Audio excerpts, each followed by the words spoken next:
and Connor Zilisch with him. That 17 car is just magic at this place. Larson won in it a couple of years ago. 2 runner-up finishes for William Byron. And today, Corey Day is the man on the move. Connor's made a tremendous recovery. Had to go to the back because of the brake issues they had. Slowly worked his way up. Obviously, these guys are a little quicker. We're going to look here and see Harrison Burton, a little bit of contact from Taylor Gray. He's along for the ride now. Just sitting here, these guys behind, the way the spotting situation is, happened so quick. So many blind spots around the track. Yeah, it's 3-1. Let's take a look at Sam Mayer down into 6A. Oh, just loses the rear, overcooked it. Gets into the barrier, stops, now it's off the position. Oh, we've got Zilisch around. Wow, it worked his way to the top 5, and he's got damage. Big contact there for the 1 car. I was just going to say, never finished outside the top 5 on the road. That could be our first victim of the tires. I think if we get another shot at this, he had some help. Replay. A lot of damage on that car. I was just going to say, if he could just get a late caution here, he had a shot at it.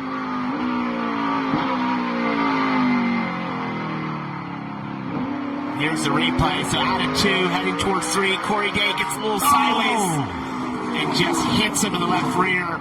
That's twice Corey's misjudged that. Yeah. In a similar section of the racetrack. See, Connor's going to get to his outside of 2. Looks like he's going to try to slip back in the line and just completely misjudge that again. Man, that's a fast section of the track to get spun around. You're good. And, you know, I'll say about Corey Day, he does a great job. He puts himself in good positions. He has a lot of speed, but there's these mistakes like this, these misjudgments. They're all part of the learning process, but and they're painful. They're painful for the guys that are a part of it with him. You've got to clean up here. You're going to make a lot of enemies. Let's take a listen to the one radio. Corey Day is a hack.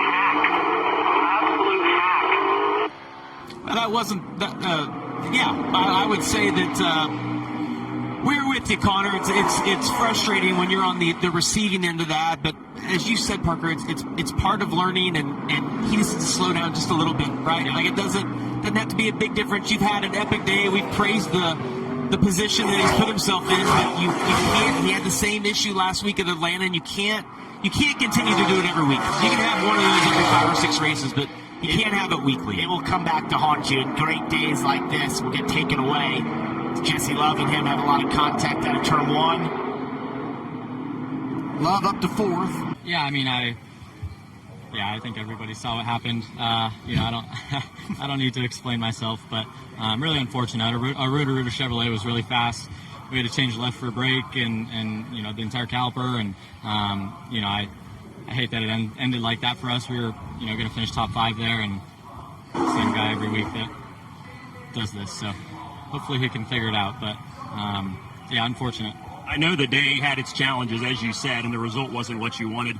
But driving back through the field there at the end, was that any fun? It looked like when you have a car like that, it has to be a little bit entertaining. Yeah, it was a lot of fun. We made a lot of ground, and we're one of the fastest cars all day long. And all I want's an apology, but the guy just stands over there and stares at me, and it just makes it worse. But he'll figure it out, and we'll go on to tomorrow and try and have a better day tomorrow. Yeah, I don't know. They haven't really got a great diagnosis on it yet, but we had some part of the pan under the front end there, come loose or something, and I lost just a lot of my platform and my front turn there, and it was really difficult there in any high-speed corner. Just really nose up, split was not close to the ground, so I was struggling for turn. He got right in front of me there, and as soon as he did and crossed over my nose, I lost a little bit of what I had left, or got in front of me where his air was on me. I'm gonna get no sympathy for, I guess, that off my track record, but it wasn't intentional. Didn't want to wreck him or have that happen. Connor did mention he wants and expects an apology, but says he doesn't know if he'll get one. How are you guys going to work this off the track? Yeah, I got no problem going over there and talking to him. It was my mistake whether I had a broken race car or not. So, I'll own up to it. I'll go apologize, and no problem. Back-to-back top 5 finishes for Corey Day. Well, that got better at the end. I would just say that it's one thing to make a mistake, but you also have to be able to recognize when you make a mistake, and there's really no excuse for what happened right there. I mean, whether the pan, platform, everything he mentioned happens right there, you still have a throttle and a brake pedal, and you have to be able to control your car. And Connor obviously had caught him, knew that he was quicker. Get in line behind him. It would be one thing if this is the only time it's happened, but it happened twice last week at Atlanta, and I think just recognizing that, and something that's really important to remember is what happens on the track is one thing, but the way that you handle the apology or the text message, it's different for everybody, and I wouldn't expect him to walk over right away because I'd want to let somebody calm down. But I think you do have to recognize that, and apologizing won't fix it. It'll be not doing it again.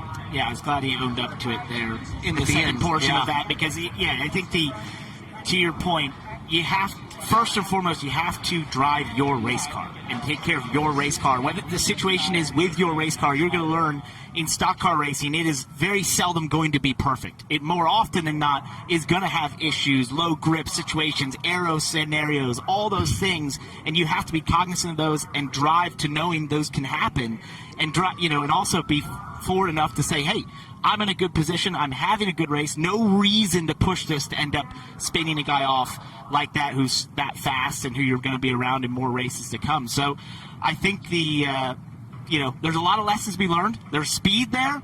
There's obviously an ability to drive these race cars and figure out places he's never been to quickly.